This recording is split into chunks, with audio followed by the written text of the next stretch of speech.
কি আফসোস, দুর্ভাগ্য আমাদের, এখনো মুসলমানের যুবক ছেলেরা দেখি মাহে রমজানে রোজা রাখতে চায় না, বিধর্মীদের মতো পর্দা টাঙ্গিয়ে দেয়। এখানে এখানে বেরোজাদারদের খাওয়ানো হয়, খাবার খাওয়ানো হয়। মুসলমানের সন্তান ওই ধরনের দোকান দেয় এবং মানুষদেরকে ডাকে খাওয়ানোর জন্য। নাউযুবিল্লাহি মিন যালিক। এমন অবস্থা হয়ে গেছে,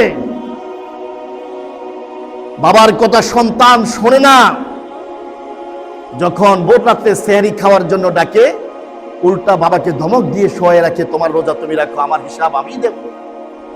আসবে ইন্না বাতশা রাব্বিকা লাশাদীদ, আল্লাহর ধর হচ্ছে শক্ত ধরা। বান্দা, মাঝে মধ্যে বলি আমার থেকে তোমার থেকে অনেক শক্তিশালী ব্যক্তিও পৃথিবীতে ছিল, কেউ দুনিয়ার জমিনে থাকতে পারে নাই।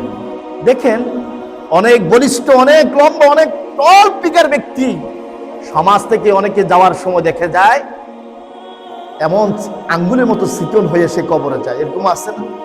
শক্তি নিয়ে, অহংকার নিয়ে, শরীর নিয়ে, ধন নিয়ে, সম্পদ নিয়ে, সন্তান নিয়ে, হায়াত নিয়ে কখনো তুমি অহংকার করিও না, কারণ এগুলো তো তোমার নয়, তুমিও তোমার নয়। চিন্তা করে দেখো, আমি তো আমার নয়, আমি তো হচ্ছে আল্লাহর বান্দা।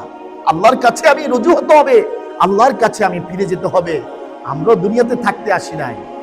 এজন্য আমাদের যে মূল্যবান হায়াত আমাদের আল্লাহ আমাকে দান করেছেন, ওই হায়াতটাকে আমরা কাজে লাগাতে হবে। সময় থাকতে সেই সময়ের মর্যাদা আমাদেরকে দিতে হবে, যাতে করে আমার আল্লাহ, আমার রাসূল সন্তুষ্ট করতে পারে।